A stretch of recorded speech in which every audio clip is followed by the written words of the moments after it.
Vous allez bien? Oui, ça va? Vous êtes tous venus en atelier, il y en a qui arrivent ce matin, là, juste maintenant, j'imagine. Comme Paul, qui a passé une nuit très difficile, et pas parce qu'il a fait la fête. Hein. Paul est malade comme un chien. C'est pas l'envie qui manquait, mais oui, voilà. C'est le mal de tête pour les mauvaises raisons. Bon, ça va quand même? Tu vas tenir le choc? Oui, mais si jamais je m'effoire, si je tombe par terre, je perds connaissance, si je m'endors, c'est normal. Bon. Allez, on vous propose de commencer cette session de plénière avec ce qu'on a appelé rétroprospective. Bravo. Et on aura un petit échange tout à l'heure. Donc l'idée, c'est de revenir... on va pas faire le Doc et Marty, hein, mais il y a un petit peu ce côté-là quand même. Comment on a évolué. La coupe de cheveux, la même que Claude hier. C'est vrai. Comment on a évolué ces 20 dernières années. Donc voilà, l'idée, c'est de dire que le futur, il est maintenant. On dit ça depuis longtemps, d'ailleurs. Il y en a qui l'ont dit déjà avant. Oui, je pense qu'on l'a entendu, celle-là. Et c'est l'histoire du miroir aux alouettes. Vous connaissez le miroir aux alouettes? Tu nous racontes? Non. Oui. C'est cette chose qui est séduisante mais trompeuse. On a passé 20 ans ici à Pau. C'est ma 10e édition, merci. Je dois être parmi les recordman.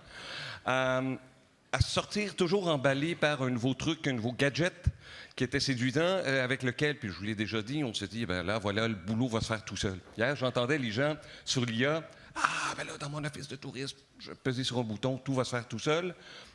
C'est pas comme ça que ça se passe. Et c'est un peu la trame des 20 dernières années des rencontres du tourisme.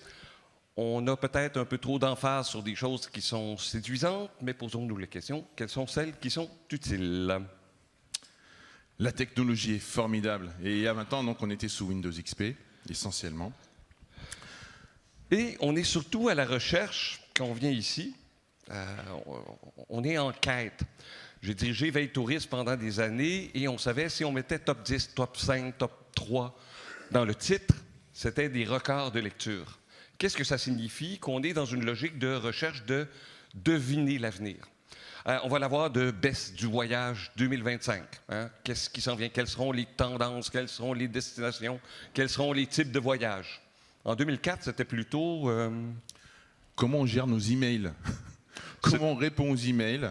Et voici donc une formation que nous prodiguions avec la Frotsi Midi-Pyrénées le 20 avril 2004.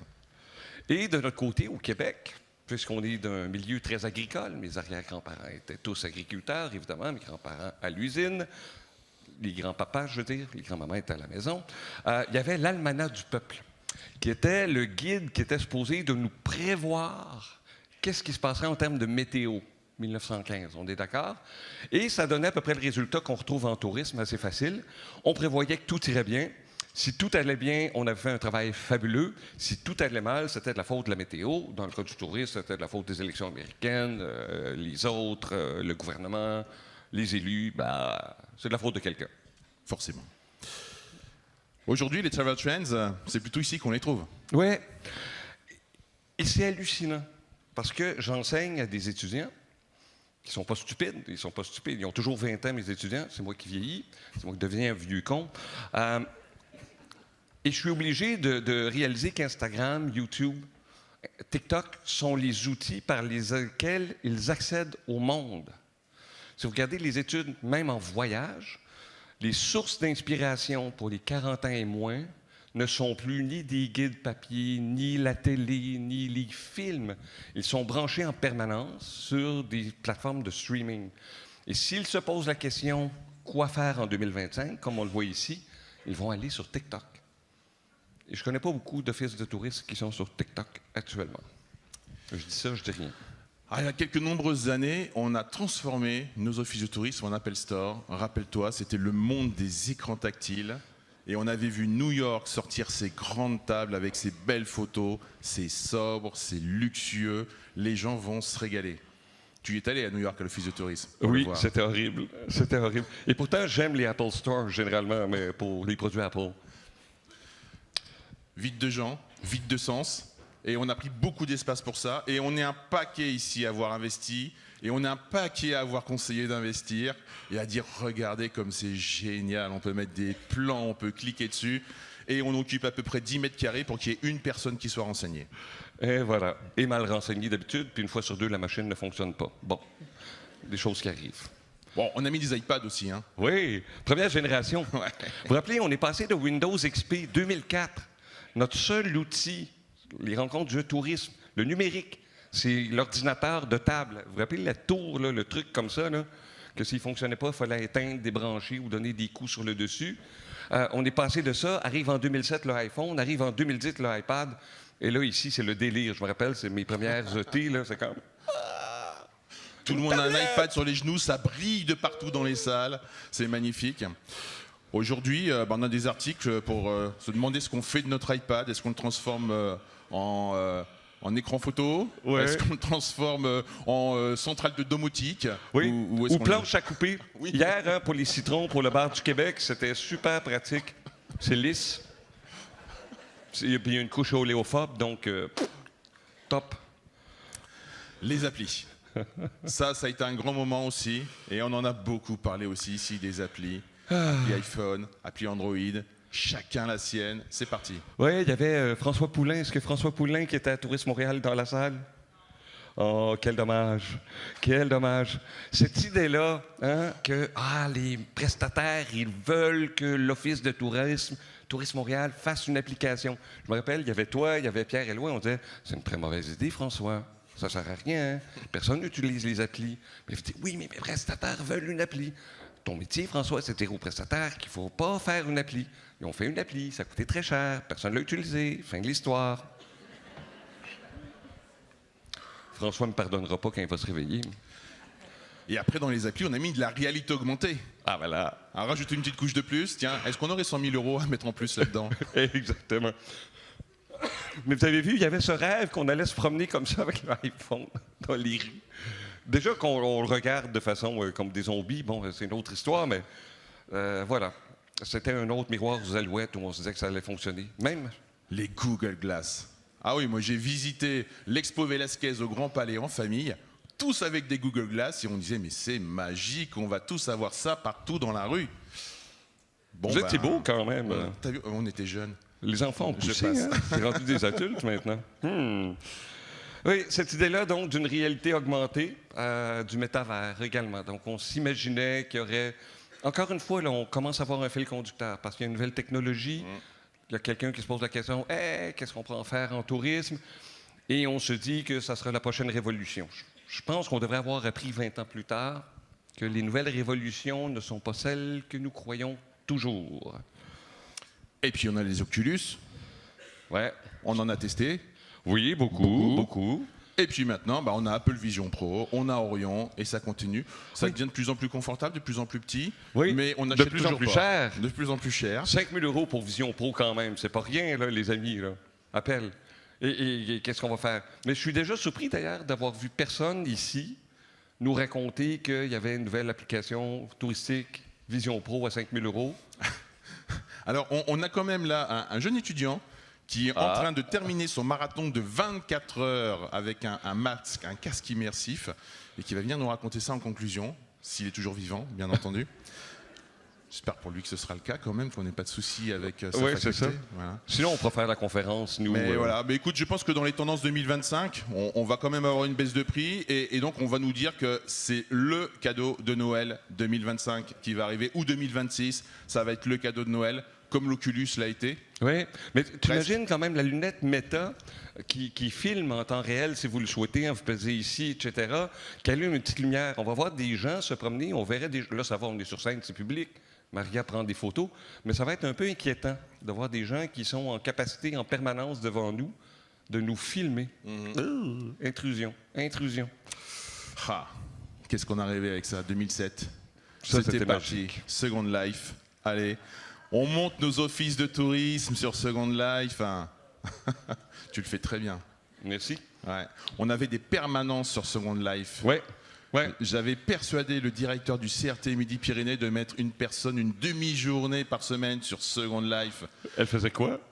Elle accueillait des gens dans Second Life. Ah oui, il devait avoir full au balcon. 2 personnes. Midi-Pyrénées, oui, c'est ça. Puis, Au bout d'un moment, il m'a dit salut Patrick Lévy, si tu nous écoutes. Ludo, ça marche pas du tout, c'est nul en fait. Et au bout d'un moment, on est obligé de lui dire en fait, tu as raison. OK. Reprends ta ressource humaine et mets-la ailleurs. On ferme. Pour accueillir des vraies personnes. Mais il y avait une vraie carte à l'époque qui était gérée par les collègues de l'Artésie Île-de-France avec le Metalab 3D et tous les territoires présents sur Second Life. Je crois qu'à Montréal, terrible. ça devait être Pierre Bah, Pellegros. mais bien entendu, qu'à Montréal. Et s'il y a une destie qui va investir dans une techno qui sert à rien, c'est bien Montréal, non? Oui, il y a Orlando avant, mais bon, Pierre ne me pardonnera pas, lui non plus. Je vais partir avec beaucoup moins d'amis, moi, aujourd'hui. Mais on a continué, malgré tout. On Ouais. a continué à faire des tours virtuels. Là, c'était pendant le Covid. Pendant le Covid, vous êtes coincés chez vous, on va vous faire des super tours virtuels. Le retour de la virtualité pendant l'époque du Covid. Mais avec des enjeux qui sont ceux... il y a eu évidemment l'idée du métavers aussi. Toujours mon ami Pierre qui m'a convaincu. J'ai acheté un casque Oculus à la suggestion de Pierre. Je suis convaincu qu'il ne l'a jamais utilisé plus que 5 fois d'ailleurs. Et je m'étais dit, sans blague, je vais aller me promener dans la forêt. 360 degrés, j'ai écouté des oiseaux, je suis en plein hiver, donc je vais retourner à la nature. La pixelisation, il n'y a rien de naturel là-dedans. C'est complètement déplaisant. Je le dis, il y a Jean-Nicolas avec nous de Hop in the Word, puis là, je ne vais pas faire de la vente, qui a découvert une utilisation extrêmement intéressante de ça, mais c'est pas quand on l'a annoncé il y a 5 ans. C'est vraiment une réflexion, donc une construction par la suite qui devient très utile. Moi, il n'y a pas très longtemps, je me suis fait faire une espèce d'infiltration de plaquettes là dans le pied parce que j'ai mal. Le type me dit, enfin le chirurgien, le médecin me dit, soit je vous mets un masque avec du gaz hilarant, soit je vous mets un casque de réalité virtuelle et vous aurez un truc qui va un peu vous hypnotiser. Il me dit, finalement, j'ai pas le gaz, je vais mettre le casque. Et puis? Ça sert à rien. C'est très douloureux et ça reste très douloureux. Je suis content que tu l'aies essayé avant moi. Si jamais on me le propose. Big Data. Ouais. La Big Data, qu'est-ce qu'on en a parlé? Oui. Oui, parce ça allait que, révolutionner le monde. encore une fois, on s'est dit, il y a des capacités de stockage hallucinantes et infinies. Et donc, comme on est capable de stocker beaucoup d'informations, on stockera beaucoup d'informations et à partir de ça, on fera plein de choses toutes seules, automatiques. Non. Ça ne fonctionne pas tout seul. Partout, ça a marché, même dans une pâtisserie. Petit moment de vidéo. My specialty is pastries, not predictions. Knowing what to make and when could help cut down on thousands of unsold baked goods per month. Using analytics, we discovered when it's drizzling outside, people eat more cake. And when the temperature rises, panini sales go up. Finding these hidden connections helped our European bakeries increase profitability by up to 20%. Let's build a smarter planet. C'était notre vidéo préférée pour parler de la Big Data. Quel est le consultant dans la salle qui l'a pas mis? C'était rigolo. Et juste après, il y avait Weblazer qui arrivait, qui disait, voilà, IBM Watson, c'est le truc qui va révolutionner le tourisme. Spéciale dédicace à Benoît Dudragne dans la salle, qui avait, je crois, son frère à l'époque qui bossait chez IBM à Montpellier. Et du coup, on était vraiment à fond sur ces sujets-là. Mais rappelez-vous, à chaque 3 ans, IBM Watson arrivait avec Orlando, généralement. On va faire le truc le plus fabuleux, communiqué de presse, on investit des dizaines de millions. Et après ça, on cherche la suite du communiqué de presse, il n'y en a pas. Même chose avec Google. Google Flights à la rigueur, mais Google, la totalité au complet. Google n'a jamais réussi à percer réellement le tourisme. Jamais. Et ça s'est un peu arrêté là.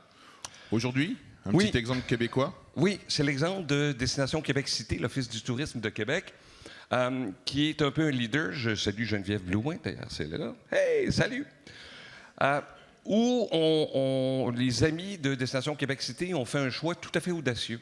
La direction marketing est sous la direction d'intelligence d'affaires. Je me rappelle vous avoir fait, d'ailleurs, vous me donnez des bonnes évaluations, conférences quand je vous insulte, fabuleux. Et j'avais dit, qui sont les offices de tourisme qui ont des data scientists? Pour ceux qui étaient là il y a 5 ou 6 ans. Paul Fabing, tu avais bien réagi. Et effectivement, ils sont rendus là. Ils ont décidé de créer un lac de données, donc de se nourrir de tout ce data-là. Donc, c'est la première étape, valider, avoir accès à ce data. Deuxième étape, c'est créer le lac, donc avec la technologie. Ils sont dans l'univers Google, qui ont très, très bien utilisé, qui donne par la suite, de façon très intelligente, en tableau de bord, j'allais dire dashboard, il ne faut pas, portrait des visiteurs, tableau de bord en libre-service, publication et rapports, etc., etc. Notre ami Philippe Caron, qui dirige ça, m'a montré depuis son téléphone qu'il était capable d'évaluer une campagne méta qu'il avait faite sur le marché du New Jersey, qui avait la segmentation en 4 niveaux. Il savait le coût par clic selon chacun des 4 niveaux. Il a été capable de rajouter 25 000 sur la campagne parce que ça levait très bien. Ce qu'ils ont fait, peut-être, je ne sais pas si on a ça aussi en France, logiquement, Smith Travel Research, qui est Star pour les hôteliers ou les offices, peut-être vous connaissez, qui sont très brillants, c'est-à-dire qu'ils demandent aux hôtels de les payer pour que les hôteliers donnent leur réservation aux livres pour les 12 prochaines semaines. Donc, on est d'accord? Les hôteliers payent pour donner leurs informations. Il y a quelque chose ici de fabuleux. Pourquoi? Parce que ça leur permet de se mettre en contexte par rapport à l'évolution de leur groupe stratégique dans la destination. Ils sont capables de savoir, est-ce que mes collègues de même type d'hôtel, dans 8 semaines, il y a un congrès américain, est-ce que mes chambres sont aussi remplies que les leurs? STR ne sont pas si fous que ça, ils vendent aussi aux offices de tourisme. On est d'accord? Dans le cas de Québec, 50 des hôteliers sont sur le système. Donc, l'Office de tourisme est capable de savoir, pour les 12 prochaines semaines, le taux d'occupation quotidien et la provenance de tous les visiteurs. Vous imaginez la puissance? À partir du moment où vous savez ça, vous êtes capable de contrôler votre marketing. Donc, on est dans de l'IA appliquée, dans du big data appliqué. Oui, il y a un petit peu de IA là-dedans parce que les solutions de Google permettent de le faire. Ça permet surtout de baisser un peu les prix quand même. Oui, oui, C'est exactement. un gros avantage. Et ça permet donc de cibler de façon chirurgicale. On n'est pas dans de l'inspiration, on est dans le remplissage du jeudi 3 novembre, je ne sais pas si c'est un jeudi, 2024. Voilà, c'est pas grave, il dit non, il est comme non, c'est pas un jeudi. Comme si c'était grave. Next. La GRC. Ah, Valto nous a fait rêver. Ils sont intervenus plusieurs fois. Grégory Guzzo, Thibault Loubert, etc. Ouais. Avec leur BI, la Business Intelligence. Oui, Et c'est vrai qu'ils en ont tiré des trucs chouettes. Sauf qu'on n'est pas tous comme Valto. Sauf qu'on n'était pas tous prêts à mettre le même budget. On n'était pas tous prêts à mettre les mêmes ressources humaines. Et on a beaucoup essayé de faire la même chose. Et on n'est pas Grégory Guzzo non plus.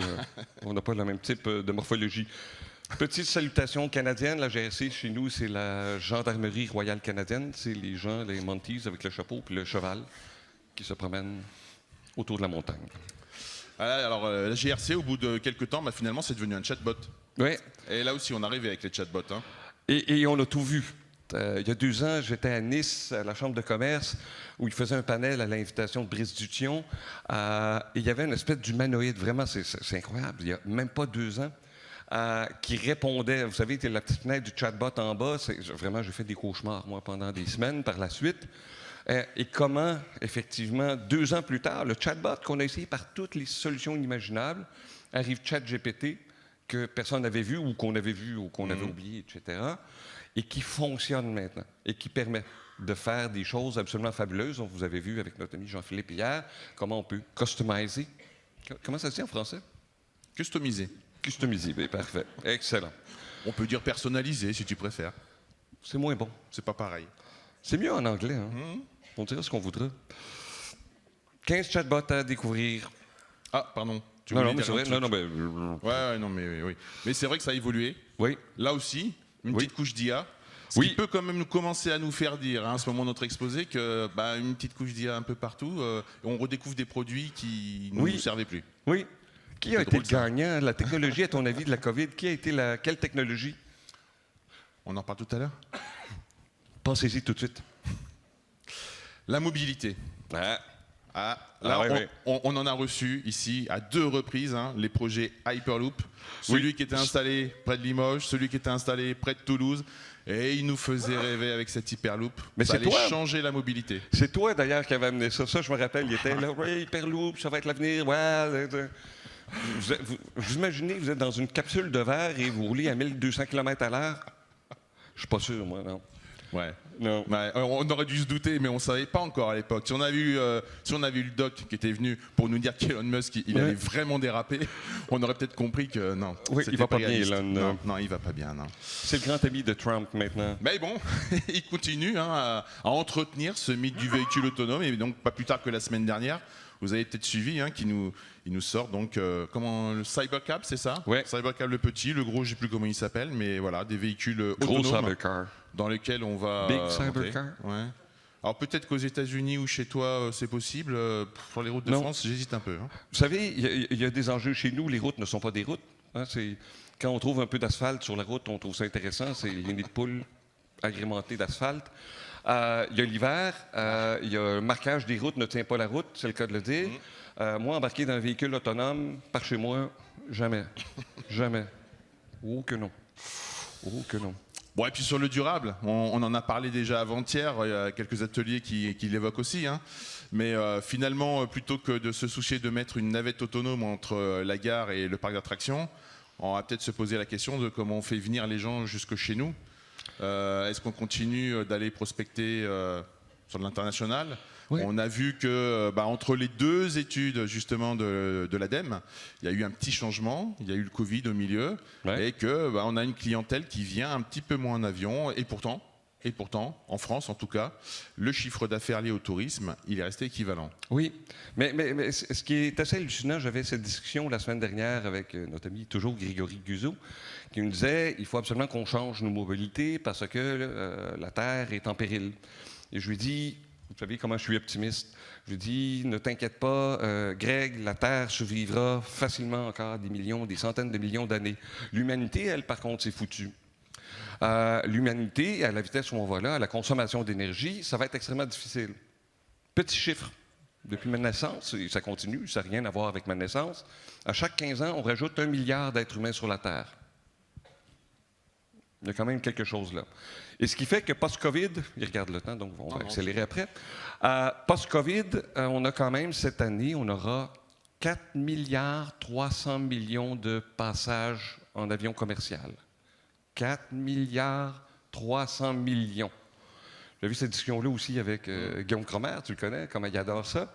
J'ai dit oui, mais pendant la pandémie, Guillaume, tu as remarqué, 70% du trafic mondial de passagers aériens a diminué, puis le bilan GES n'a pas changé. Il m'a répondu, il a dit, bien, si on le savait. Moi, j'ai dit, oh, si on le savait, je ne l'avais pas entendu dans ton discours, ça ne sonnait pas comme quelqu'un qui le savait. Mais c'est tout ça pour dire, évidemment, c'est problématique, c'est éminemment problématique. Je ne suis pas climato-sceptique, loin de là, mais les solutions à trouver devront être radicales, parce qu'on n'y arrivera pas. Combien d'avions sont en commande chez Boeing et Airbus? Boeing, beaucoup moins, a priori. C'est ça, j'allais dire Boeing, mais Airbus récupère. Il y a en commande actuellement pour les 20 prochaines années, en carnet de commande, l'équivalent du nombre d'aéronefs qui sont sur la planète actuellement. Donc, sur 20 ans, on est appelé à doubler le nombre d'avions. Donc, visiblement, des gens croient que ça ne fait que débuter. Bon, on a une plateforme en ligne que nous a mis à disposition le département des Pyrénées-Atlantiques. Si vous voulez compenser votre voyage, c'est encore possible, y compris aujourd'hui. Voilà. Il y a quand même un nombre limite d'arbres à planter pour compenser tout ça. Alors là, on ne plante pas des arbres, là, on aide des agriculteurs locaux du département qui sont intégrés, qui sont engagés dans une démarche particulière, je ne saurais plus te la définir.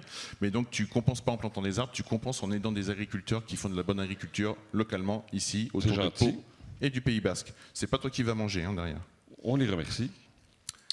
La gestion des flux. Ça reste une problématique toujours actuelle, dont on parle depuis tellement longtemps.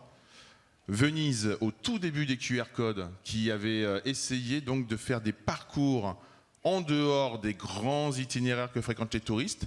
Et il suffisait de scanner avec son vieux BlackBerry ou son PDA un QR code qui permettait de suivre un itinéraire.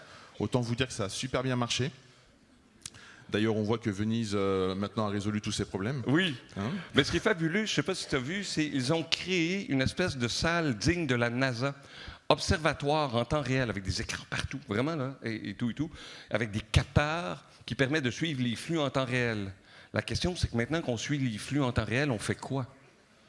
On envoie l'armée, on les chasse, les bombes lacrymogènes. C'est cette idée, encore une fois, que la connaissance et de constater en temps réel nous donne un avantage, bien, c'est archi faux.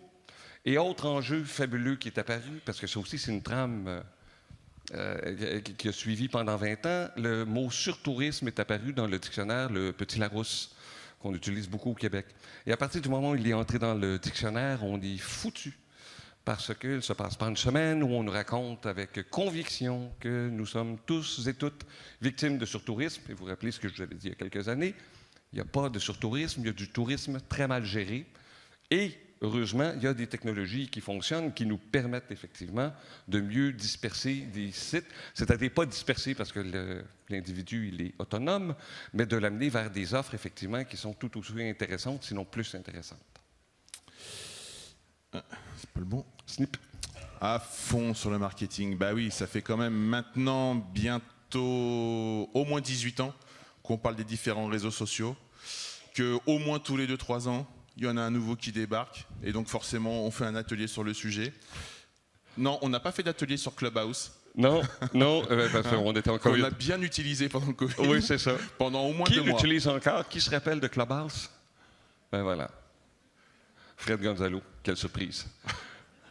Mais ce qui est incroyable là-dedans, et je vous fais un deuxième aveu, ça doit être la fièvre, d'aveu en aveu, mes étudiants, si je leur demande un plan marketing de destination, essentiellement, avec l'évolution, ils me disaient, ça va prendre une page Facebook, après ça va prendre un compte Instagram. La réponse arrivait toute faite.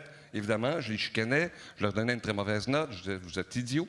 Mais désormais, il se passe quelque chose qui est incroyable, effectivement, c'est ce virage, ce que je disais tout à l'heure, que la médiation, le contact avec le monde réel, chez la nouvelle génération, passe par ces outils. La prise d'information. Ils ne regardent pas les médias traditionnels, ne vont pas sur les sites des médias. Et comme ces plateformes-là sont de plus en plus présentes, il y a l'exemple à droite de Blonde Abroad, qui est une influenceuse fabuleuse américaine. Comme les structures comme Instagram permettent d'avoir des marketplaces, elle est devenue agente de voyage elle-même. Donc, ce dont elle fait la promotion, elle le vend également. Et elle peut l'avoir, une transaction directement depuis Instagram. Donc, les influenceurs ne sont plus juste les gens. Vous avez déjà vu des influenceurs, hein? Ça ressemble à ce qu'on voit, là, le garçon là, qui suit. Généralement, c'est le garçon qui prend la photo, la fille qui prend la pose. C'est un sexisme ordinaire, peut-être. Se sont rendus des réels influenceurs avec un impact économique. Et ça, c'est...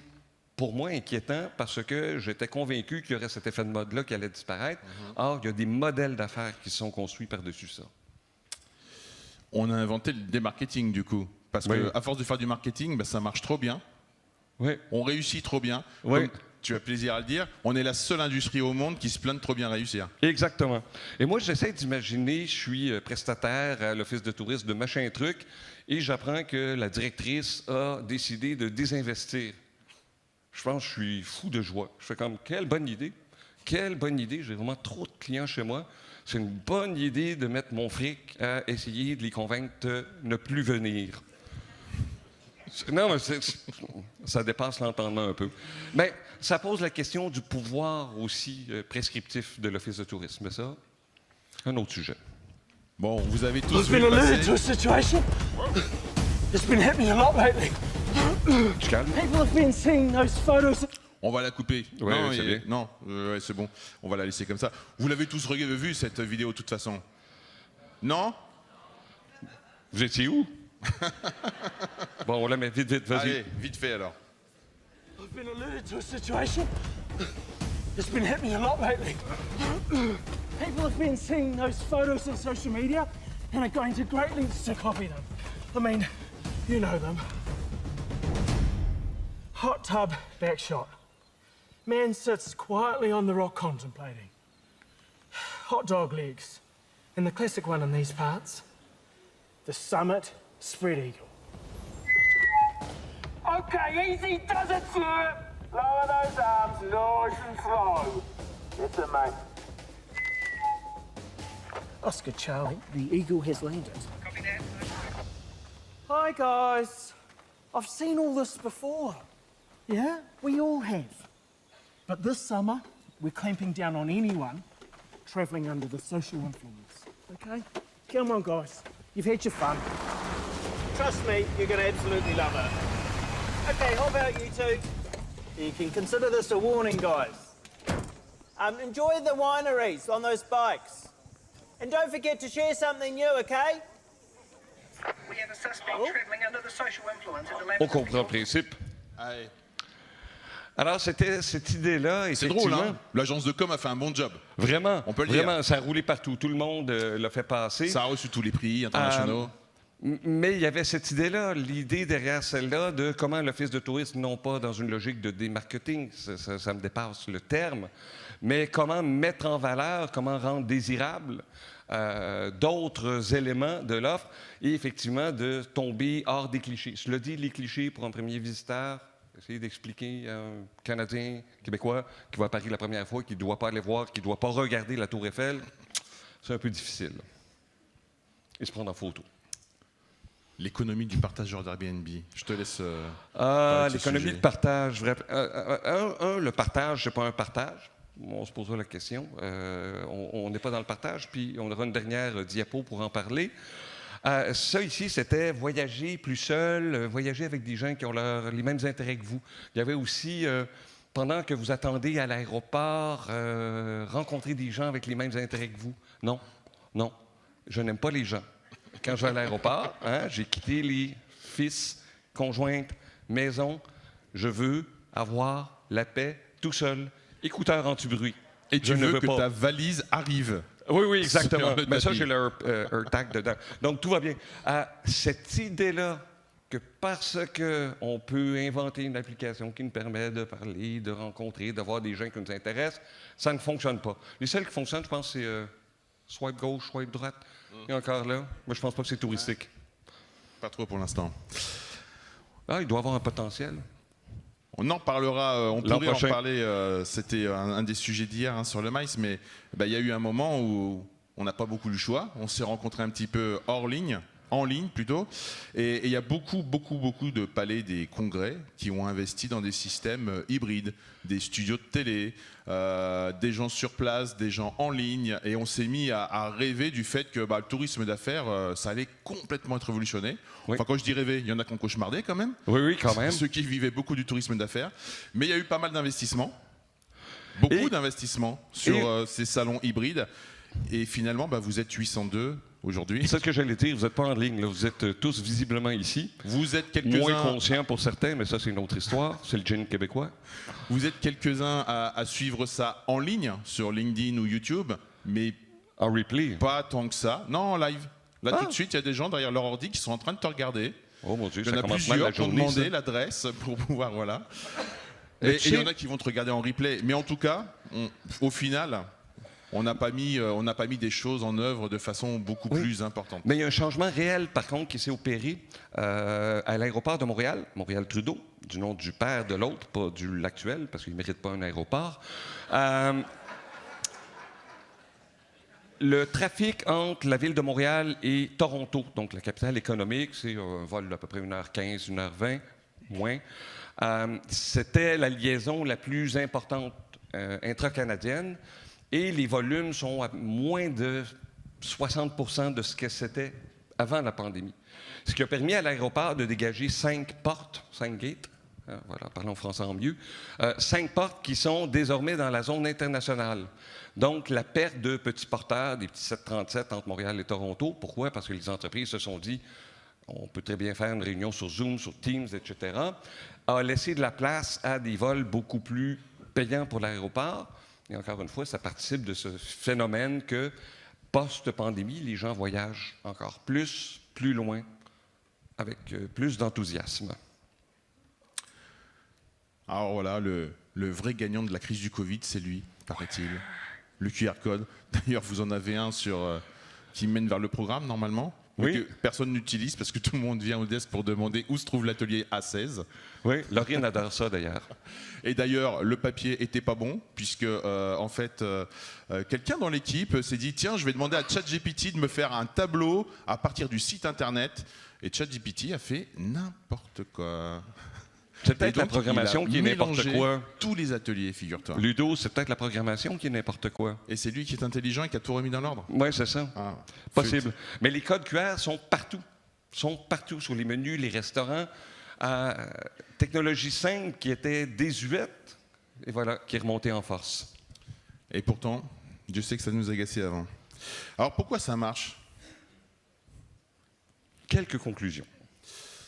La première chose, c'est que si on ne comprend pas correctement les usages touristiques, les comportements de nos clients, on fabrique des trucs qui ne servent pas à grand-chose. À la con, oui. On met en œuvre des dispositifs qui leur sont pas très utiles. Et on a souvent tendance... Qui ne veulent pas. On Qui a ne veulent s- pas. Oui, oui, oui. On a souvent tendance à s'enthousiasmer, tous, hein. Nous les premiers d'ailleurs, qui parfois essayons de vous donner des conseils. On a tendance à s'enthousiasmer pour des trucs qui nous font plaisir, Oui, mais qui ne servent pas suffisamment en fait pour être réellement utiles à nos clientèles. tout à fait. On est d'accord. Entièrement. Donc On première a fait la réflexion. présentation ensemble, ça serait étonnant que je fasse non. Je suis pas d'accord. C'est Super. pas parce que la technologie le permet que ça va fonctionner. C'est la même chose. Oui, la technologie permet de rencontrer des inconnus à l'aéroport. Est-ce qu'il y a un besoin? C'est le marketing de base, c'est de base. Est-ce qu'il y a une demande? L'iPhone, on n'a pas décidé de le rendre incontournable en tourisme. Il est devenu incontournable dans la vie des gens. Et par la suite, nous sommes capables de rajouter par-dessus. Et donc, c'est une tentation qu'on a moins qu'avant, cela dit, qu'on a moins qu'avant aux ET, que de pousser des technologies et de réfléchir davantage à des usages. Une techno, elle fonctionne quand elle est transparente et sans effort pour Oui. le client et aussi pour celui qui la met en œuvre. Clairement, parce que quand on a des dashboards qui sont, comment tu dis, des tableaux de bord, Oui. qui sont incompréhensibles, et bah, si tu y vas une fois par mois, tu sais plus comment ça marche, l'outil il est jamais à jour. Et quand les clients ils doivent télécharger quelque chose, quand ils doivent faire 3 clics avant d'arriver à utiliser, bah, ça marche pas. Et c'est aujourd'hui ce qui permet au QR code de revenir en force. C'est Il est qu'on a simple. tous un truc intégré maintenant, c'est Voilà. l'appareil photo. Voilà. Alors qu'avant, il fallait télécharger une appli. Et c'est vraiment une des leçons, je trouve, ce truc, ce petit QR code qu'on doit vraiment à chaque fois se mettre en tête. C'est comme le test de la brosse à dents du mec de Google, tu vois, en fait. C'est de se dire, est-ce que ça a marché? Le test de la brosse à dents, Ouais. c'est quoi? Bah, en fait, il te pose une question, c'est comme le truc que tu me proposes. C'est pour tous ces salariés là qui bossent à côté sur Bah des ouais. side projects. Il leur dit en fait, il faut que ça soit comme une brosse à dents que j'ai envie de m'en servir tous les jours. Donc si j'ai pas envie de m'en servir tous les jours, et il appelle ça le test de la brosse à dents. Si j'ai pas envie de m'en servir tous les jours, tu le ranges ton projet, tu passes à autre chose. OK. Et donc il faut que ce soit simple, transparent, sans effort. Sinon, J'aime pas l'idée de la brosse à dents, mais bon. Ouais. bon, c'est pas grave. Je sais pas pourquoi j'ai dit ça. Mais c'est pas une techno. Non, c'est pas une techno. Google. Si elle est électrique maintenant. Obtenir de la data, c'est une chose. L'exploiter, c'en est une autre. D'où l'exemple de Québec tout à l'heure. Tout le mouvement, l'enthousiasme qu'on avait autour de la capacité de générer, d'en stocker de l'information est fabuleuse. Ce qui s'est transformé, j'oublie toujours le nom de la courbe. Vous savez, à chaque 3 ans, on doublait la capacité des microprocesseurs. C'était la courbe de quelqu'un qui a inventé ça. Désormais, c'est à tous les 3 mois, un peu moins, qu'on double cette capacité-là. Alors, pourquoi l'intelligence artificielle, pourquoi les chats GPT de ce monde sont devenus des incontournables? Parce que des travaux sont faits à permettre à nos appareils de traiter l'information. Pas de la stocker, de la traiter. Et c'est ce qui est probablement les prochains mouvements qu'on va avoir dans les prochaines rencontres, dans les 20 prochains, parce qu'on est en rétro-prospective. Ça va être ce phénomène de capacité de traitement de l'information où on va avoir tout plein de start-up, de projets, d'applications autour de ça, avec notre capacité à traiter l'information et à lui donner un sens. Oui. Et une valeur. Ouais. Générer n'est pas prédire. Je sais plus du tout ce que tu voulais dire par là. Ce que je voulais dire, c'est... j'ai posé la question à une directrice d'office, directrice marketing d'office, en lui disant, supposons, magie, que tu as accès à toute l'information, cette saison-ci, 2024, tu as le nom de toutes les personnes qui ont été dans tous les sites, tous les jours, etc., la composition, leurs dépenses. Est-ce que ton travail est beaucoup plus facile pour 2025, la saison 2025? Non. Non. L'inventaire ne donne rien. Et donc, on peut générer beaucoup, on peut traiter beaucoup d'informations, mais ce à quoi on est à la recherche, ce sont des patterns. Quel est le pattern? Et les outils prédictifs sont de plus dans ce sens-là. C'est comment les couples de cinquantenaires de New Jersey qui vont à Québec, quel est le pattern de voyage? Quel est le type? Et ça commence à trouver un sens. Et ça, l'intelligence artificielle, par exemple, pourra le faire. Mais d'avoir la totalité de l'information et de dire je peux faire des tableaux croisés avec, ce n'est pas de la prédiction. La prédiction, ce qui nous intéresse, ce sont des patterns. Pas mal, hein? Pas mal. Et ce qu'on peut dire aussi en conclusion, c'est que, en fait, on a passé aussi quelques années à s'enthousiasmer sur des gadgets, Ouais. parce qu'il se passait plus grand-chose, à vrai dire. T'es-tu déjà réveillé à 3 heures le matin pour précommander le iPhone? Moi, j'ai fait ça 5 pas, fois. non. Qui a fait ça aussi? Mais vraiment, là, j'étais accro aux gadgets. Et c'est vrai qu'on est un peu moins. Oui. Et puis là, depuis 1 ou 2 ans, nous arrive l'IA. Oui. Là, c'est un vrai changement, Tu crois? comme l'arrivée des réseaux sociaux, Ouais. comme l'arrivée des téléphones portables. Oui. Et on commence à beaucoup s'enthousiasmer, Oui. et on part dans tous les sens. Encore une fois. Et chaque atelier, c'est celui qui a le plus de monde ici. Oui. Est-ce qu'on va y réfléchir un petit peu, ou est-ce qu'on va se lancer à corps perdu à fond dans tous ces outils-là? Mais tu as vu une différence? Et bravo aux amis Benoît Dutrang et autres. Entre l'an dernier, cet atelier où on... Et c'était le même narratif, toujours le même narratif. C'est une révolution, ça va tout changer. Second Life, métavers. Vous devez vous y mettre tout de suite. Comment, pourquoi, quel résultat, on ne sait pas. Cette année, les ateliers sur l'IA, on était quand même sur de l'applicatif réel. Net avantage, le génératif, il coûte 30 € par mois. C'est pas très cher pour faire des essais, faire des erreurs et le faire tout seul aussi. 100 000 consultants. Next. Allez, on gagne du temps. Je remercie François Perroy pour cette citation et mon ami Ludo ne voulait pas que je la mette. Non, je voulais surtout pas la lire. C'est pareil. Je te laisse faire. La question de cette rétro-prospective, qu'est-ce qui a changé? Je vous l'ai dit tout à l'heure, mes grands-parents, arrière-grands-parents étaient agriculteurs. Mes grands-papas étaient à l'usine, la manufacture. Et on a parlé beaucoup de transition. Hier et aujourd'hui encore, on va parler. Comme si le tourisme était le moteur de tout ça. Il n'y avait pas de tourisme. Mes grands-parents ne voyageaient pas. Mes arrière-grands-parents, l'idée même de voyage n'existait pas. Mes parents ne sont pas allés à l'université. Et c'est le modèle à peu près typique québécois et nord-américain principalement.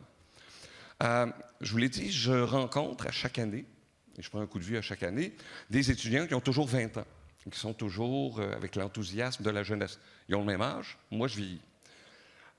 J'ai observé quelque chose. Et la pandémie, j'étais de ceux qui disaient « Ah, il n'y aura pas d'épiphanie, on ne va pas changer. » Rien de tout ça. Et je suis tombé sur ce texte, encore une fois, par l'entremise de François Perroy, très intelligent ce mec, qui m'a pisté sur cette ère de l'égocène.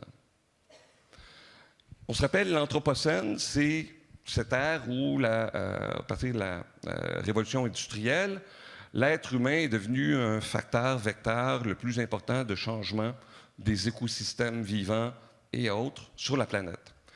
Alors, notre ami Vincent Coquebert dit on est rendu à l'ère de l'égocène. Cette ère nourrie par tous ces trucs qui nous ont enthousiasmés depuis 20 ans et qui dit la chose. De l'amour à la santé, l'amour, ça c'est le swipe gauche, swipe droite, à la santé en passant par la vie professionnelle ou de l'alimentation, tout peut être personnalisé. Tout. Avec en ligne de mire un seul et même projet, exprimer nos singularités. Je vous ai déjà fait le test. Regardez, vous avez tous un iPhone ou un Android qui a coûté 1000, 1500, 2000 €. Vous avez tous mis une petite coque à 10 € dessus pour exprimer votre singularité. C'est le même gadget qui coûte très cher, mais vous l'avez exprimé. Le fantasme d'une vie sur mesure, et le voyage le nourrit, on travaille beaucoup là-dedans, nourrit un puissant capitalisme de l'ego. C'est fort, là, capitalisme de l'ego. Qui se déploie dans un nouveau consumérisme existentiel.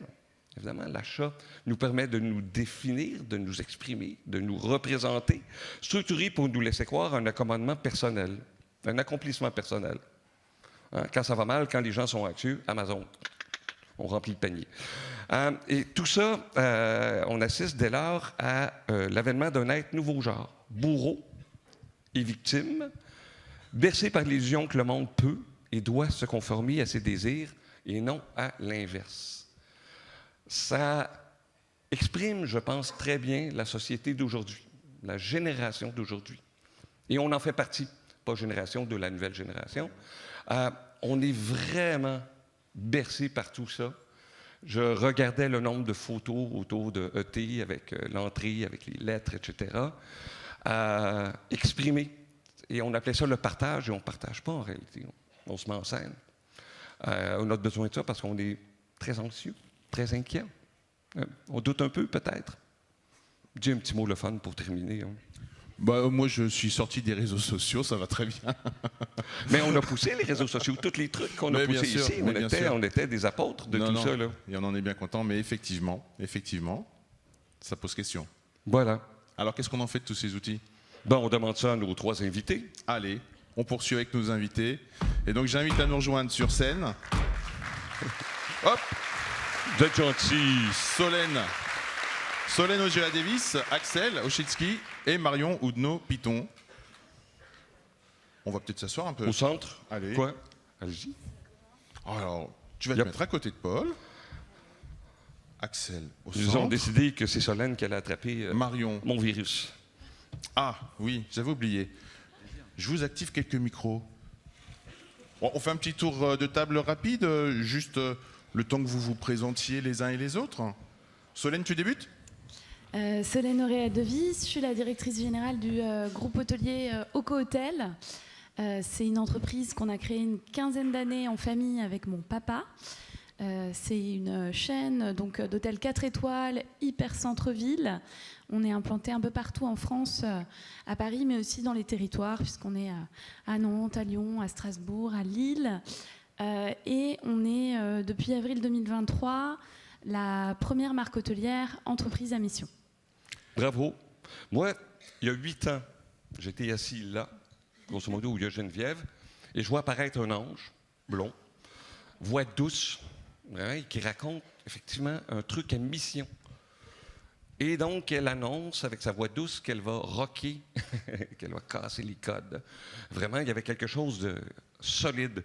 Et là, je me suis dit, est-ce qu'elle va le faire? Et on revient, je vois, j'étais à l'établissement Gare de l'Est, fabuleux. Comme quoi, les anges sont capables de grandes choses. Et d'ailleurs, la baseline de Co-Hotel, c'est 4 étoiles, aucun nuage? C'est 4 étoiles et aucun nuage. Toujours. Tout à fait. Voilà. Toujours un peu de poésie dans le monde du tourisme. Axel, donc pour ceux qui étaient là mardi soir, vous le connaissez déjà un peu. Pour ceux qui sont passés sur les stands, vous le connaissez déjà un peu. Pour ceux qui n'ont pas fait tout ça, présente-toi Axel, s'il te plaît. Donc bonjour, je fais une première annonce, on n'a plus de mugs sur le stand, donc je suis désolé, on ne pourra pas en donner plus que ce qui était prévu. Donc je suis Axel Ochitsky, moi je suis le directeur de routard.com, donc la déclinaison digitale du guide de voyage. L'objectif, je le reprécise effectivement, de routard.com, c'est d'accompagner les gens dans le choix de leur destination de voyage et de vacances, et de leur proposer aussi une plateforme pour qu'ils fassent un retour d'expérience sur ce qui s'est passé au travers de forums et ce genre de choses. Et là par contre, le routard, c'est un petit peu plus vieux, 50 ans, 51 Exactement. ans. 51 ans, c'était les 50 ans l'année dernière et la moitié de l'âge pour le site internet qui va fêter ses 25 ans l'année prochaine. Et à côté de moi, donc Marion Oudneau-Piton. Bonjour à tous. Ça marche ? Ah, pardon. Non. Bonjour à tous, donc Marion Oudneau, je suis responsable du service industrie des loisirs au sein d'ADI. ADI, c'est l'agence de développement et innovation de Nouvelle-Aquitaine. Et mon métier, le métier de mon équipe, c'est d'accompagner les entreprises de Nouvelle-Aquitaine dans leurs projets d'innovation, dans les filières tourisme, culture et sport. Marion, qui est un autre ange.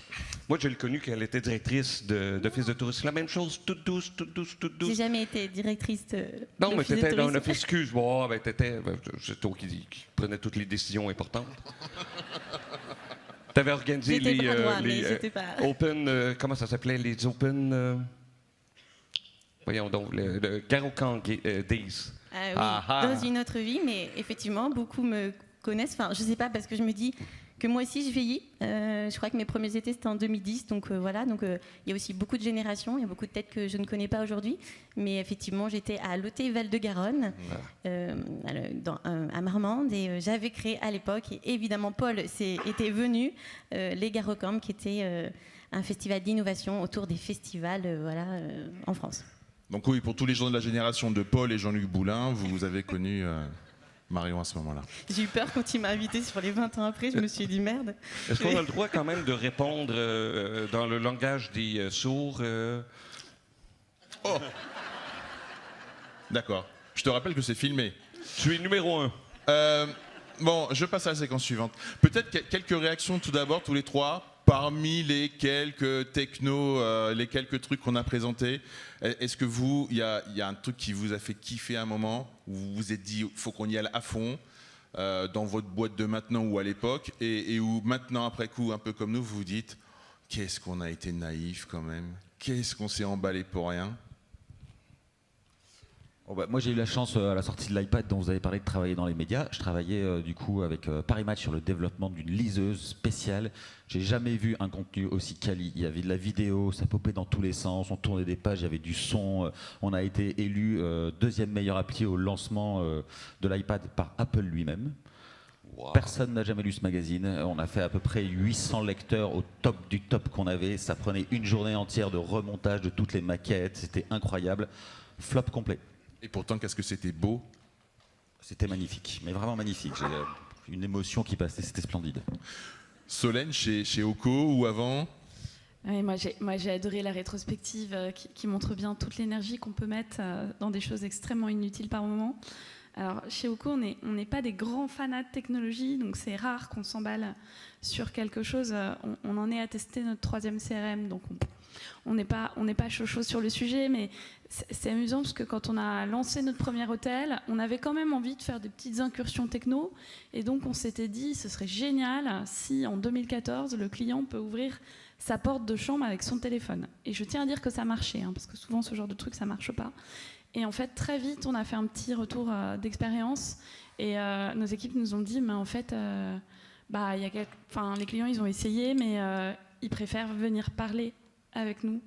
Donc on n'est pas sûr que ce soit vraiment une super idée.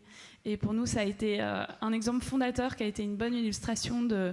C'est pas parce que ça existe que c'est souhaitable. Enfin, la bombe atomique, ça existe. C'est pas souhaitable que tout le monde joue avec.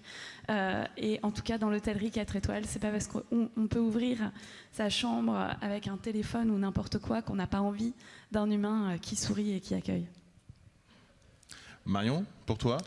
Moi, je pense que... Toi, t'es pas très tech non plus. Tu travailles avec plein d'entreprises dans la tech, mais d'un point de vue perso, c'est pas ton truc.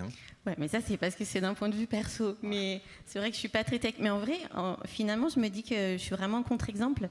Et parce que vous avez montré l'image de l'hôtel de New York. Et du coup, moi, j'ai créé l'hôtel du Val-de-Garonne, donc à Marmande. Et c'était déjà un contre-pied. Il n'était pas du tout numérique et on n'a pas mis des tablettes partout. On avait remis vraiment l'humain au centre du dispositif. Et c'était un hôtel comme à la maison, et c'est toujours le cas 14 ans après. Je crois qu'on en parle toujours encore.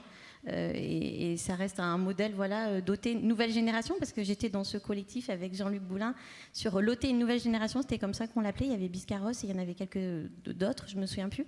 Et dont nous, et déjà, on avait pris, on avait fait tout différemment. Peut-être parce que j'ai pas trop cette sensibilité tech au final, même dans mes vacances. Mais voilà. Mais j'ai un souvenir impérissable. Tu nous avais fait visiter ton office de tourisme avant l'espèce de congrès colloque. Et tu nous avais fait faire un pique-nique en haut avec des trucs. C'était chouette, la cour intérieure que vous aviez rendue disponible aux visiteurs. J'étais comme... L'office de tourisme, un édifice qui est fabuleux. On le rend à la disponibilité, à la disposition des gens. C'était d'une simplicité, mais c'était l'accueillance... Oui, je m'en souviens même plus, mais on avait créé la table d'hôte de l'office de tourisme. Ouais. C'était, je ne sais plus en quelle année, mais effectivement, les visiteurs, les touristes pouvaient venir déjeuner avec nous, l'ensemble de l'équipe de l'office de tourisme sur réservation.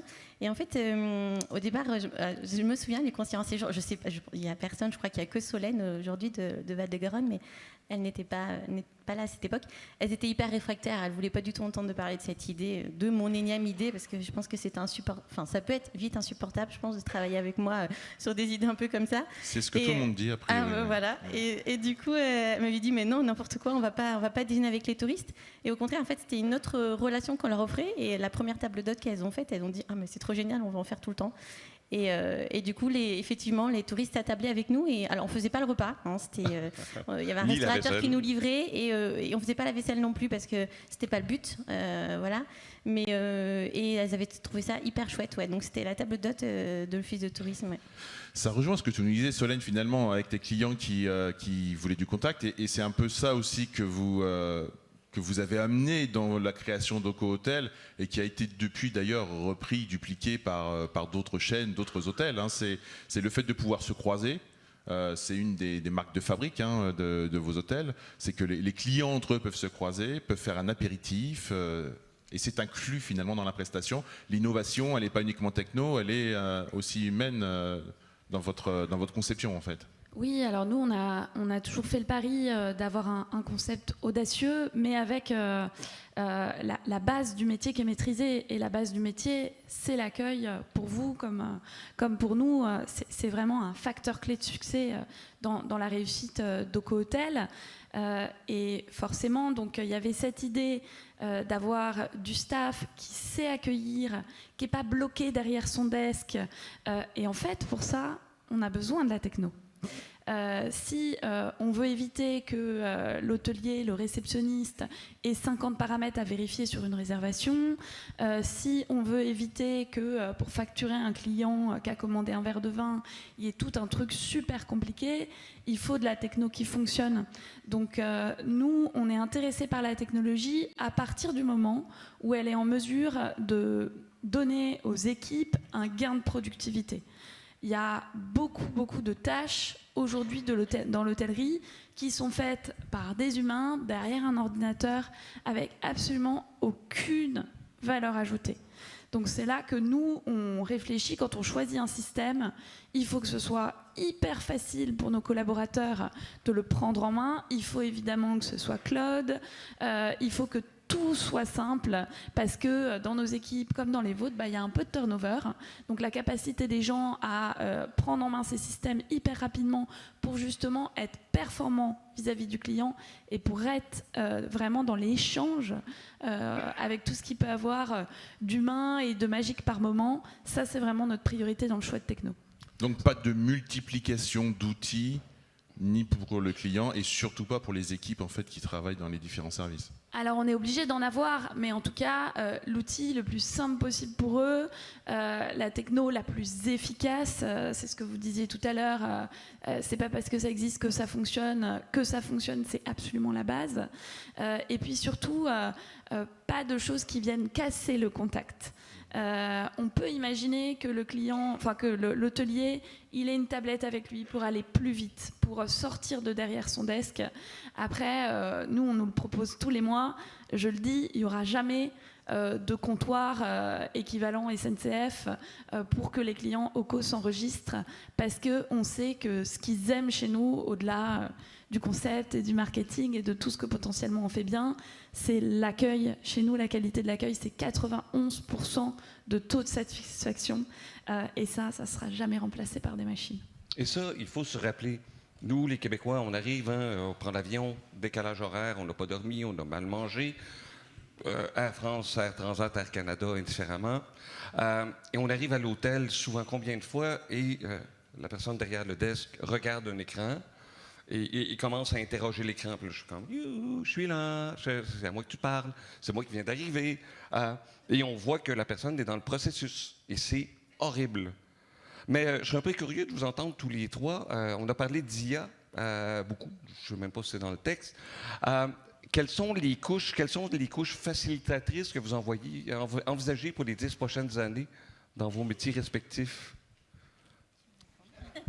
Apparemment, c'est à moi. Oui, c'est ça. Il semblerait qu'elles aient tout le monde a décidé de te passer la parole. Est-ce que l'IA semble une opportunité en soi? Oui, pour nous, ça peut en être une. Effectivement, on est en train de regarder aussi comment faire. Je rejoins tout à fait Solène. Nous, notre métier depuis 50 ans, c'est quand même de raconter des histoires de voyage basées sur le fait qu'on envoie des gens vivre ces voyages-là. Donc, l'IA, on voit que c'est exactement l'opposé. Donc, on va effectivement proposer un service sûrement d'une très bonne qualité, mais qui va concaténer, agréger beaucoup d'éléments pour être très factuel. Donc, c'est vrai que c'est un peu les opposés. On pourrait se dire quel est l'intérêt de l'IA pour nous, comment est-ce qu'on va faire ça. Et en fait, l'IA, c'est ce que j'ai essayé de dire il y a 2 jours, c'est un peu vertigineux, ça fait beaucoup de choses, c'est très compliqué de savoir. Donc on a essayé de renverser la mécanique et de se dire où est-ce qu'on a des problèmes, qu'est-ce qu'on n'arrive pas à faire et est-ce que l'IA peut nous aider. ça permet de ne pas être un peu trop vertigineux et surtout ça permet une deuxième chose assez intéressante, c'est que directement je mets l'IA dans la main des équipes pour que ça devienne concret pour eux, pas en leur disant tu dois utiliser ça pour faire du contenu, mais genre il y a des contenus que tu n'arrives peut-être pas à faire, est-ce que l'IA peut t'aider, où sont les points de blocage. Et donc ces points de blocage spécifiquement sur la création de contenu, on les avait puisqu'on a une rédaction qui est assez limitée, il y a des contenus qui sont pertinents pour nous, pas forcément très intéressants en termes d'intérêt touristique, mais pourtant qui sont à valeur parce que c'est du conseil, c'est du service, les gares, les aéroports, tout ce qui est un peu périphérique et annexe. C'est pas quelque chose où on va envoyer des journalistes pour aller visiter une gare. Souvent, c'est pas quelque chose qu'on fait. Et pourtant, c'est une information pertinente. Là, l'IA nous aide à générer du contenu complémentaire à ce qu'on ferait, additionnel, sur lequel il y a une vraie valeur, soit utilisateur, soit une valeur, je dois le dire aussi, monétaire, parce que quand on décrit une gare, en dessous, on peut faire louer une voiture, on peut réserver un hôtel, ainsi de suite. Donc, il y a une vraie attractivité pour nous. Et donc, on l'aide à compléter, par exemple, notre ligne éditoriale. C'est un plus, en fait, pour l'instant. Marion, on va peut-être revenir à ton métier d'aujourd'hui et de demain, a priori, qui est donc d'accompagner aujourd'hui des entreprises technologiques dans le monde du tourisme, des loisirs, du sport aussi. Pour toi, l'innovation en ce moment, ça correspond à quoi? Qu'est-ce que les entreprises ont en commun? On va parler peut-être de celles qui réussissent aussi, du coup. Comment tu vois cette innovation techno dans ce monde du tourisme à travers les startups que tu fréquentes? Alors l'innovation, c'est souvent un peu un gros mot, c'est galvaudé aujourd'hui. Moi, je dis souvent simplement que innover, c'est s'adapter à un marché, à une nouvelle façon de consommer, à voyager. Mais pour cela, en fait, il ne faut jamais oublier l'usage. Et j'étais contente parce qu'en conclusion, c'était votre première phrase. Donc, s'intéresser vraiment aux usagers et à l'usage qu'on va en faire. Parce qu'une innovation qui est déconnectée de son marché, elle aura beaucoup de mal, ou alors qui est mal pensée, elle aura beaucoup de mal à trouver son marché, surtout dans un secteur institutionnel qui est très concurrentiel, où il faut multiplier les leads pour atteindre des seuils de rentabilité qui soient bons. Donc voilà, il faut vraiment s'intéresser à quelles sont les problématiques métiers. Est-ce que l'innovation que j'ai pensée, parce que nous on reçoit beaucoup d'entreprises qui viennent nous voir en disant voilà, j'ai cette solution, ce service, cette innovation, et tout de suite ce qui nous vient en tête c'est oui, ok, mais est-ce que le marché va l'acheter? Est-ce que ça répond à une problématique métier de l'hôtelier, du restaurateur? Parce que si ça ne répond pas à une problématique métier actuelle, clairement, ça va être compliqué, très très compliqué. Et du coup, on est plus sur l'innovation de service ou de l'innovation techno en ce moment? Nous, on accompagne tout type d'entreprises, qui soient de la technologie, du service. En fait, la technologie, même l'IA, le numérique, c'est un moyen aujourd'hui, mais c'est pas que ça. Oui, il y a des entreprises qui sont très tech, on en a qu'on accompagne en IA. Et justement, en fait, on leur fait aussi découvrir cette filière tourisme pour que ce soit encore mieux adapté. C'est vraiment, nous, on le pense comme un moyen, la technologie, pas tellement comme une fin en soi. Il faut qu'il y ait plein d'autres paramètres qui soient réunis pour que l'innovation, encore une fois, trouve son marché. C'est ça le plus important, et que l'entreprise puisse être pérenne le plus possible. Il y a un moyen de le trouver, c'est notamment d'expérimenter. Vous utilisez aujourd'hui des territoires comme, entre guillemets, cobayes pour tester le marché? Oui, les tests, les expérimentations, donc on a différents programmes d'accompagnement. J'ai oublié de le préciser, mais au sein d'ADI, du coup, on a le Tourisme Lab Nouvelle-Aquitaine. On a différents programmes d'accompagnement des startups, mais aussi des PME du tourisme. Et on a notamment un programme d'expérimentation qu'on a créé dès le départ, il y a 4 ans, qui permet d'accompagner les territoires, donc qui vont m'amener une problématique. Et je sais qu'il y en a quelques-uns dans la salle. Je pense à la DT 64, avec lequel on a travaillé sur la gestion des flux touristiques. Et donc c'est un bon exemple. Ils avaient post-Covid une problématique de gestion des flux touristiques en zone de montagne, notamment. Ça créait beaucoup de confusion avec les locaux, avec le pastoralisme, beaucoup de voitures qui venaient se garer sur des zones naturelles qui n'étaient pas du tout prêtes à ça. Et ils ont eu ce besoin de flux touristiques. Ils m'ont interrogé. Il n'y avait pas forcément de solution sur l'étagère comme ils le souhaitaient. Et quand il y en a une, bien sûr, on leur apporte. Mais la problématique, c'était l'observation des zones naturelles. Encore une fois, on sait faire en zone fermée, mais zones naturelles, c'est très compliqué, notamment quand elles ne sont pas bien couvertes. Et nous, ADI, et ça, c'est vraiment notre, je pense, plus-value, c'est qu'on va chercher des entreprises qui ne sont pas forcément dans la filière du tourisme.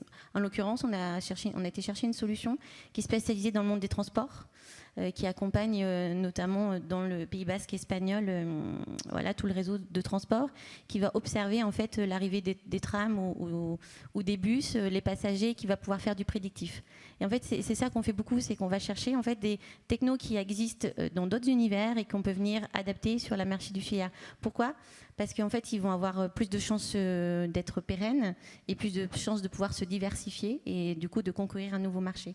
et de répondre à une problématique métier.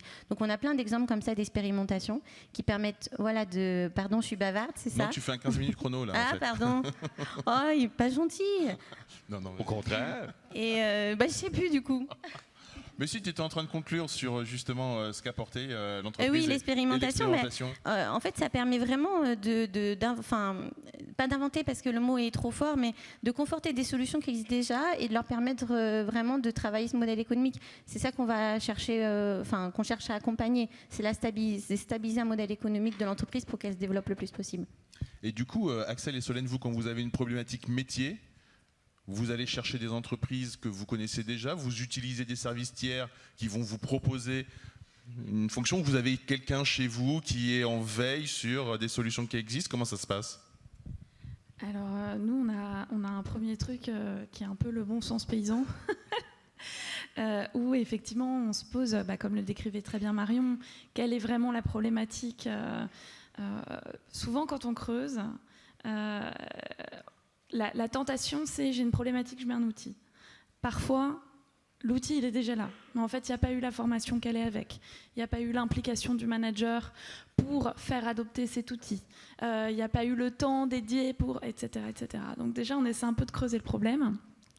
Après, on se dit, si on rencontre ce problème, il y a beaucoup de chances, et là aussi, observation de l'environnement, que ce sujet-là, beaucoup d'autres l'aient eu avant nous.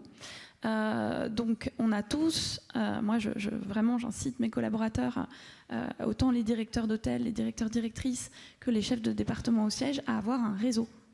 Et le réseau, c'est pas juste dans l'industrie. Donc j'ai eu telle problématique, ok, j'interroge mon réseau, à qui c'est déjà arrivé, qui a un quart d'heure pour m'en parler, pour me proposer des solutions. Et les solutions, c'est encore une fois pas toujours un outil ou une boîte ou autre. Et puis on creuse comme ça par itération. Et après, s'il y a un sujet, ça rentre dans notre dynamique de gestion de projet. Et là, on va demander au chef de projet qui vient avec un sujet, c'est quoi ma problématique? C'est quoi la méthodologie que je vais suivre pour y répondre? C'est quoi un peu le plan? C'est quoi le budget que j'anticipe, etc., etc. À quel objectif de l'entreprise ça répond? Et à quel engagement de l'entreprise sur la société à mission ça répond? Et là, il est challengé par ses pairs et par le comité exécutif avant de lancer un éventuel appel d'offres, une recherche de partenaires, une recherche d'outils, etc. Et quand on se lance, il y a toujours une phase pilote. Le but, c'est pas de demander en permanence à nos opérationnels qui ont quand même autre chose à faire. Vous pensez quoi de ci, de ça, nan. Mais quand on a acquis une conviction sur un sujet, qui puisse être nos accompagnants, qui puissent prendre le pilote des projets, nous faire tout leur feedback, et là, on avance en mode amélioration continue. J'ai une question. L'hôtellerie, ça demeure essentiellement une chambre, lavabo, douche, réception, restaurant. Quels sont ces nouveaux enjeux, ces nouveaux problèmes? Ils sont liés à quoi? C'est la clientèle qui évolue? C'est le contexte qui change? Qu'est-ce qui fait que ce métier évolue? Et il s'en va où dans les 10 ou 15 ou 20 prochaines années? Wow. On a une heure. En 30 secondes.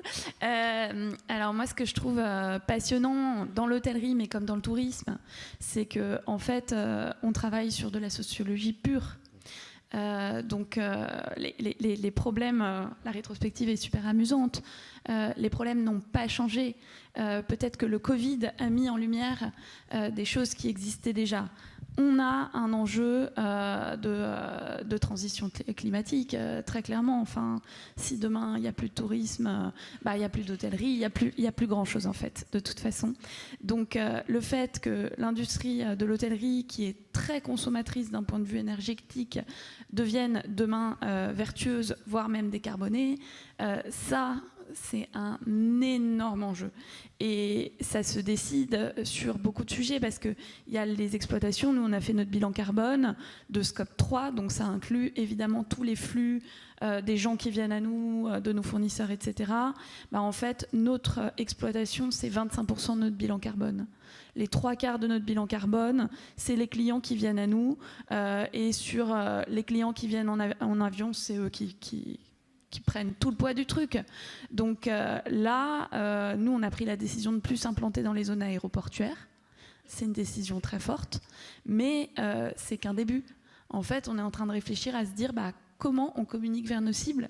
Est-ce qu'aujourd'hui, on peut encore communiquer vers de la cible du grand international ? Donc ça génère plein de réflexions. Donc l'enjeu de transition climatique, et puis un enjeu vieux comme le monde dans notre industrie, c'est l'enjeu de l'humain. Il n'y a aucun hôtel, en tout cas 4 étoiles, qui marchera demain sans staff. On en a fait l'expérience à la sortie du Covid. Aujourd'hui, ce qu'on voit, c'est qu'il y a de moins en moins de vrais professionnels de l'hôtellerie sur les postes d'entrée. Il y a de moins en moins de gens qui veulent faire comme métier réceptionniste ou serveur. C'est une vraie réalité. Donc on a des enjeux de recrutement, on a des enjeux d'équilibre vie pro, vie perso, on a des enjeux de bien-être en travail et on a des enjeux de sens au travail. Et c'est là où je trouve ça fantastique, c'est que finalement les enjeux de transition énergétique viennent rejoindre aussi les enjeux de l'humain, puisque la question de la transition, c'est une question certes écologique, mais c'est aussi une question de justice sociale et économique. Axel, même question au guide du routard et au routard.com, parce que c'est plutôt ce dont tu t'occupes. C'est quoi l'enjeu ? Qu'est-ce qui change ? On a parlé mardi d'essayer de toucher de nouvelles cibles et donc d'investir dans de nouveaux outils. Est-ce qu'à horizon 10-20 ans, comme disait Paul, vous avez une espèce de feuille de route qui commence à se tracer ou est-ce qu'elle vient comme ça un petit peu année après année ? En fait, c'est que c'est difficile pour penser à 10-20 ans. C'est exactement ce que vous avez montré dans la rétrospective, c'est qu'on fait des paris qui sont perdants, quoi. Parfois gagnants. Et donc, dire, allez hop, tout à gauche pour les 10 prochaines années, c'est très compliqué. Donc là, l'objectif pour nous, on ne changera jamais la nature de ce qu'on est depuis 50 ans. Encore une fois, on raconte des histoires de voyage. Et en fait, l'objectif, c'est de savoir comment est-ce qu'on a une capacité à justement diffuser, propager ces histoires de voyage. Donc, comment on fait pour s'assurer que demain, on pourra les faire sur les canaux où sont nos cibles, nos clients, nos lecteurs, ainsi de suite. Et donc, pouvoir changer ce mouvement-là. Être capable aujourd'hui de construire une possibilité de diffuser, si demain c'est sur un autre réseau social, sur ce réseau social, si sur une télé, un GPS, n'importe où, une montre, et pouvoir utiliser le même contenu, les mêmes histoires et les diffuser là, c'est ça notre vrai enjeu. Donc aujourd'hui, ce qu'on fait nous, c'est qu'on essaie de trouver des solutions techniques de structuration et surtout d'organisation de nos contenus qui nous permettent très facilement de le pousser à peu près où on veut, comme on veut. Concrètement, ça veut dire qu'on passe que par des API. Donc on a enlevé tous les outils globaux, tous les couches, les CMS, comme on appelle ça, qui font tout et qui font un peu n'importe quoi aussi. Et on reste sur des standards, c'est-à-dire qu'on a une base de données de contenu, et cette base de données de contenu, on l'a découpée, structurée, et on peut ainsi appeler n'importe quel contenu de cette base et le diffuser quelque part facilement. Et c'est ça qu'on essaye de faire, en essayant de ne pas changer les outils, en essayant en fait de préparer tous les changements qui vont arriver et qui vont, on espère, nous demander le moins de changements à nous demain. Ce qui est incroyable là-dedans, c'est que je t'entends et je me dis, on est 2014, tu racontes ça, puis je fais comme, oh wow, c'est incroyable, pousser les contenus, alors ça va être des API, puis ouais, c'est le contenu qui est important, le CMS. Mais c'est fou comment, quand même, ces choses-là qu'on a vues ont été intégrées. On a montré ceux qui ont été peut-être des échecs, parce que c'est amusant, et on aime ça, les applaudissements, mais c'est un discours qui, effectivement, cette construction-là, qui s'est faite lentement, sans sens de l'urgence et un peu de gros bon sens, on pourrait dire. Exactement, c'est ce que vraiment disait Solène, c'est la notion de bon sens, en fait. C'est de se dire, on ne peut pas tout miser dans un même panier, tout mettre quelque part. Il faut être capable demain de changer, de transformer. Et surtout, on a tous engagé des refontes qui ont duré 5 ans, 10 ans, en disant je refais mon site, je refais ma plateforme de marque, je refais plein de choses. Et hop, ça coûte effectivement très cher et c'est très compliqué.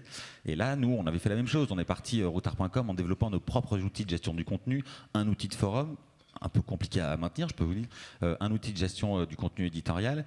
Et en fait, on se rend compte maintenant, parce que tout ce travail a été fait, que les outils ils existent sur étagère. Aujourd'hui, on a fait le parti pris de prendre des outils open source. On est contributeur de cet open source parce qu'on estime qu'il faut jouer les règles du jeu et que demain, c'est cet open source-là qui permettra de s'adapter collectivement aux prochains changements, aux prochaines directions qu'on doit prendre. Donc c'est vraiment utiliser des outils sur étagère qui sont référents, qui sont simples, qui font une chose à la fois et qui nous permettent de préparer, d'anticiper le plus possible ce qui va se passer demain.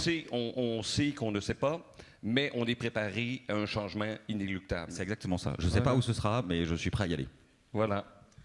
Solène, dans l'hôtellerie, il y a une techno qui est toujours là, qui est le vrai problème, c'est le PMS.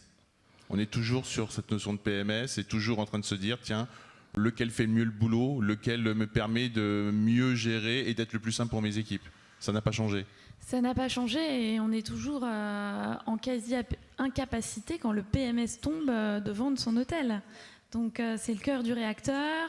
Il y a cet enjeu effectivement de facilité d'usage pour les équipes, parce qu'il faut que ce soit, il faut qu'en 2 heures, ils soient en mesure de faire un check-in, un check-out. Donc il y a tous les enjeux d'e-learning derrière. Et puis il y a les enjeux de connectivité. Effectivement, est-ce que ce PMS, il a une API qui est accessible facilement? Est-ce qu'il a déjà des partenariats avec un certain nombre d'acteurs connexes? Et on voit à quel point c'est le pain point un peu à l'origine de tout. Il y a quelques temps, il y a une fondation, la fondation Comis, qui est venue nous voir en disant, bah voilà, nous, on aide les familles des enfants victimes de cancer à se loger, parce que c'est un énorme sujet. C'est pas parce qu'on a un parcours de soins dans une ville qu'on vit dans cette ville, et quand on accompagne son enfant, eh ben, on n'a pas toujours le droit de dormir à l'hôpital. Donc c'est un vrai sujet. On sait que vous, dans l'hôtellerie, dans les gros porteurs, vous avez des chambres qui ne sont pas forcément vendues tous les soirs. Et comme on a identifié que le pain point chez vous, c'est aussi la connectivité, etc., on a déjà développé l'outil pour venir se plugger à votre PMS et regarder quelles sont les chambres que vous ne vendez pas, qu'on peut mettre à disposition de ces familles. Bah là, zéro raison de dire non. Enfin, c'est donc la fondation qui a investi avant même votre accord dans l'outil pour se plugger. Exactement, parce qu'ils s'étaient renseignés auprès des hôteliers, tout le monde leur avait dit « Ah ouais, non mais si c'est pour que tu m'envoies un mail, je t'en renvoie un, on ait un Google Form, etc. » Jamais de la vie. Donc ils sont allés jusqu'au bout de leur démarche, ils ont payé une boîte pour faire le boulot justement de préparation de la techno. Et moi je trouve ça surpuissant et hyper intéressant, parce que là, c'est l'outil qui vient au service d'un vrai progrès. Waouh! Wow, c'est touchant. Et c'est brillant en même temps, c'est simple. Bravo. Marion, toi qui suis, ça fait combien de temps maintenant que tu es dans la structure? Arrête! Non. Non, à ADI, ça fait 6 ans. ADI, ça fait 6 ans. Déjà? Ouais. Quelle évolution tu as vue dans les solutions, dans les projets, dans les réponses à des enjeux? Qu'est-ce qui s'est passé? Comment ça a évolué et vers où ça va selon toi? Bah, là, en fait, en écoutant aussi mes camarades, je me disais que, en fait, le mot qui était le plus fort pour moi, c'était transformation. Parce que, ouais, vous étiez quand même hyper gadget, hein, on va pas se le cacher. Jean-Luc, Ludo, Paul, Pierre, enfin voilà, c'était. Moi, je me souviens, j'ai fait ANT avec vous. Enfin voilà, dès que ça sortait, vous étiez à fond. Alors, comme l'a dit Ludo, je suis pas trop tech, donc bon, j'observais ça un peu loin. Mais par contre, ce que j'observe, c'est la transformation du secteur. C'est-à-dire qu'aujourd'hui, et encore une fois, moi je me souviens, on formait les hébergeurs à utiliser Facebook et à créer des sites internet. Je crois que voilà, aujourd'hui, on n'en est plus là. Donc ça s'est numériquement transformé. Donc évidemment, il y a toujours des outsiders, et il y a toujours des nouvelles technologies qui arrivent, et comment on se les accapare. Mais je crois que cette appétence et cette connaissance du secteur permet d'aller plus vite aujourd'hui, et en tout cas d'utiliser des outils numériques différemment.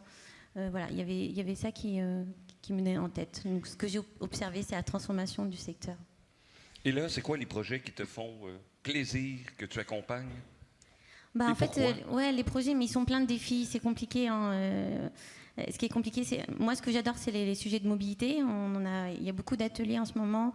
On en avait aussi beaucoup parlé la dernière. Il y a beaucoup d'acteurs. C'est des vrais sujets. Et hier, Antoine Pain nous l'a très justement dit, que tout n'était pas de notre responsabilité. Et c'est aujourd'hui très compliqué pour voyager, pour faire du tourisme, il faut voyager, donc il faut se déplacer. On n'a pas forcément les infrastructures ou des infrastructures ont fermé.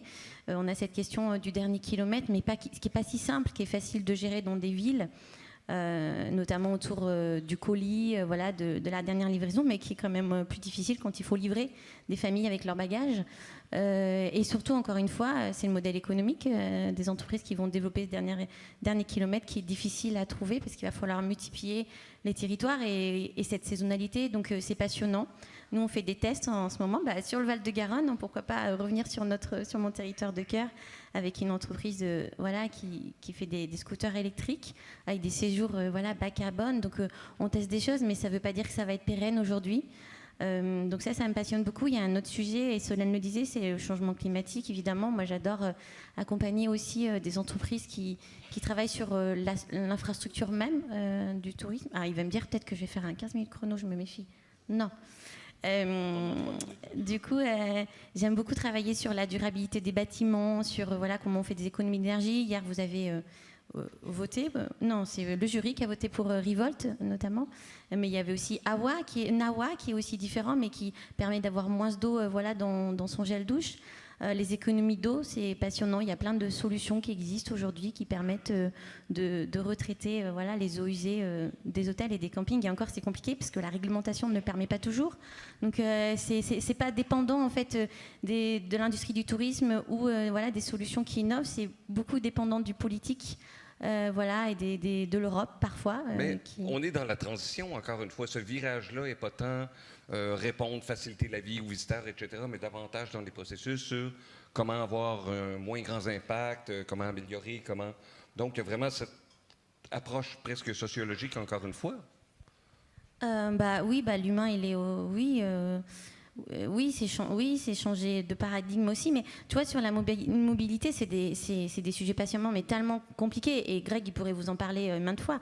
Sur des collectivités, il faut des autorisations de l'agglomération, parfois de la SNCF, mais c'est juste un truc de dingue, pour implanter des scooters sur un parvis de gare, quoi. Et c'est très décourageant. Donc nous, en fait, c'est ces leviers-là qu'on essaye de lever en tant qu'agence. On a un pouvoir qui est plus... je sais pas du tout plus puissant, mais qui peut être parfois plus intéressant. Et on essaye aussi de lever certaines choses du côté du politique, mais ça, malheureusement, c'est pas entre nos mains. Si des lignes aujourd'hui de train n'existent plus, et on l'a vu la carte hier, c'était flagrant. Je sais pas ce qu'il faut faire. En fait, j'ai pas de secret là-dessus. Il va falloir qu'on conclue, Paul. Je te sentais partir là pour le reste de la matinée. On va continuer, tu peux partir, pas de problème. On continue.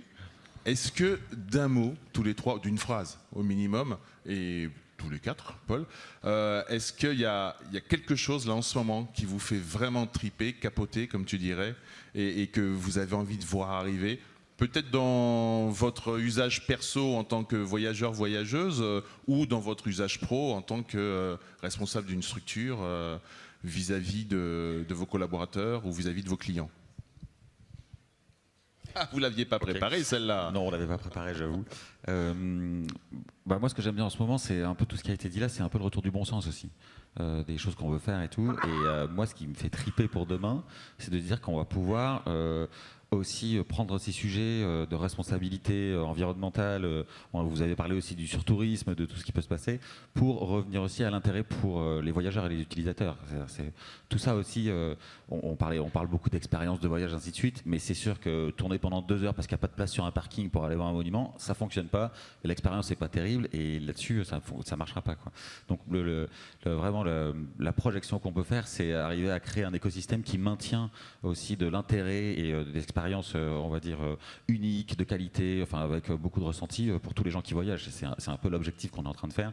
On essaie de sauver la planète, mais on essaie aussi de sauver notre industrie pour ce qu'elle est, c'est-à-dire ressentir et vivre les trucs de la bonne façon, comme on a envie de le voir, découvrir des choses et pas passer 2 heures à tourner sur un parking. Ouais. C'était une longue phrase, mais par contre, c'était une bonne phrase. Ouais, c'est le mot robustesse qui m'anime en ce moment. Toute la question, c'est est-ce que l'innovation est pérenne et est-ce qu'elle va permettre à nos structures de survivre sur le long terme. Donc moi, je suis très intéressée par les travaux d'Olivier Amand, qui est un chercheur qui observe la nature et qui va en extraire des solutions d'innovation pour les entreprises. Voilà. Donc je vous invite à aller voir, passionnant. Et un petit salut à nos amis de Lens, Liévin et des Hauts-de-France qui ont travaillé sur le biomimétisme dans le tourisme. C'est ce que tu évoques à travers ces ouvrages. On conclut avec toi, Marion. Tu as 15 minutes. Bah non, en fait, je sais pas quoi répondre à ta question.